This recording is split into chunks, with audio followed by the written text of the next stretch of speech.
మహాలయల అమావాస్య సందర్భంగా మకర రాశి వారు ఎలాంటి విధి విధానాలు పాటించాలి, గతించిన వారి యొక్క ఆశీస్సులు ఎలా పొందాలో ఈ వీడియోలో సవివరంగా సంపూర్ణంగా తెలుసుకుందాం.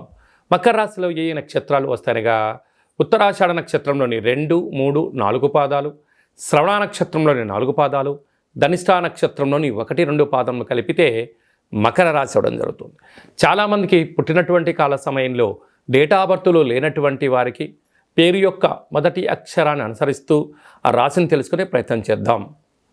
బో, జా, జీ, జూ, జే, జో, ఘా, గి, గా అనేటువంటి అక్షరాల వారందరూ కూడా మకర రాశి జాతకులే. మకర రాశి యొక్క అధిపతి శని భగవానుడు.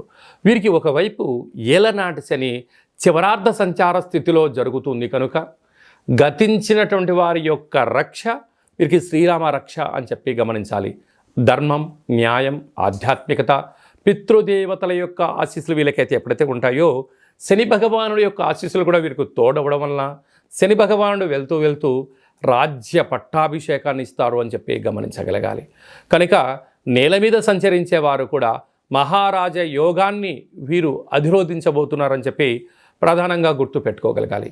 కనుక మకర రాశి జాతకులు గతించేటువంటి మీ యొక్క తాతలు ముత్తాతలు కానీ తల్లిదండ్రులు కానీ వారందరికీ ఇష్టమైన పదార్థాన్ని నైవేద్యంగా ఏర్పాటు చేసుకొని నల్ల నూలు దర్భలను నీటితో వదిలేసుకొని తెలుపు వస్త్రాలను దానం చేయడం, బ్రాహ్మణుడికి తెలుపు అంటే నానబెట్టిన బియ్యాన్ని గోమాతకు ఆహారంగా ఏర్పాటు చేయడం, పశుపక్షాదులకు అంటే కాకులకు కానీ పావురాలకు కానీ జొన్నలను బియ్యాన్ని చల్లడం, నదిలో వీటిని వేయడం వలన వారికి నమస్కరించుకోవడం వలన ఆ పితృదేవతలు ఆ బ్రాహ్మణుడి రూపంలో, గోమాత రూపంలో, సులకపు మహారాజు రూపంలో, కాకి రూపంలో ఆహారాన్ని సేవించి వారి యొక్క ఆశీర్వచనం వలన సంతాన అభివృద్ధి, మనశ్శాంతి, ఐశ్వర్యము, ధనకనక వస్తు వాహనాలన్నీనూ కూడా మకర రాశి వారి సొంతం అవుతాయని చెప్పి గమనించాలి.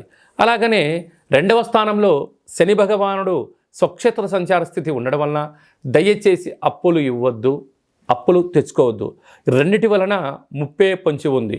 అప్పు ఇచ్చారా తిరిగి రాకపోగా పోలీస్ స్టేషన్లు, గొడవలు, కోర్టు సమస్యలతో ఇబ్బంది పడడం, తెచ్చుకున్నారా సకాలంలో ఇవ్వలేనటువంటి ఆర్థిక పరిస్థితుల వలన స్థిరచరాస్తులు పోగొట్టుకోవడం, మనశ్శాంతి, దీర్ఘకాలికమైన వ్యాధులైనటువంటి బ్రెయిన్ స్ట్రోక్ లాంటివి, నరాల బలహీనత, గుండె జబ్బులతో దీర్ఘకాలికమైన వ్యాధులైన షుగర్, థైరాయిడ్ వ్యాధులతో బాధపడి అనవసరమైనటువంటి నిద్రలేని రాత్రులు గడుపుతూ అనేక రకాల ఇబ్బందికి మీరే కేంద్ర బిందువులు అవుతారు.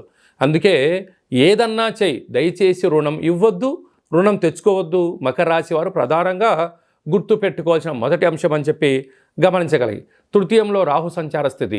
అనేక మంది మిమ్మల్ని తొక్కేయడానికి శత్రులు పొంచి ఉన్నారు. కానీ మకర రాశి వారికి శత్రులు ఎక్కడ ఉండరు, సొంత ఇంట్లోనే ఉంటారు. అన్నదమ్ముల రూపంలో, అక్క, బామర్ది, బావ రూపంలోనే ఉంటారు అని చెప్పి గమనించగలగాలి.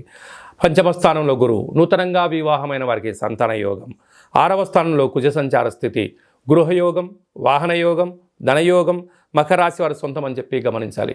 భాగ్యస్థానంలో బుధాదిత్య రాజయోగం కావడం వల్ల ప్రభుత్వ ఉద్యోగ ప్రయత్నం చేసేవారికి ఇది చాలా మంచి కాలము అని చెప్పి గమనించాలి. రాజ్యస్థానంలో శుక్ర భగవానుడు ఉండడం వలన నూతనమైన వాహనాలు, వస్త్రాలు, క్రయ విక్రయాలు, షేర్లు, నూతన వస్త్రాలు, బంగారు ఆభరణాలు వీరికి యోగదాయకం అని చెప్పి గమనించాలి. ప్రధానంగా డాక్టర్లు, వాటర్ బిజినెస్లు, హోటల్ వ్యాపారస్తులు, గోల్డ్ వ్యాపారస్తులు, వస్త్ర వ్యాపారస్తులు, జిమ్ సెంటర్సు, కేశ సౌందర్య వ్యాపారాలు చేసేవారికి, వ్యవసాయ సోదరీమణులకు, గృహ భవన నిర్మాణ కార్యక్రమం చేసేవారికి, సాఫ్ట్వేర్ ఉద్యోగస్తులకు ఓపిక, పట్టుదల, సహనమే వీరికి విజయానికి తొలిమెట్టు అని చెప్పి గమనించాలి.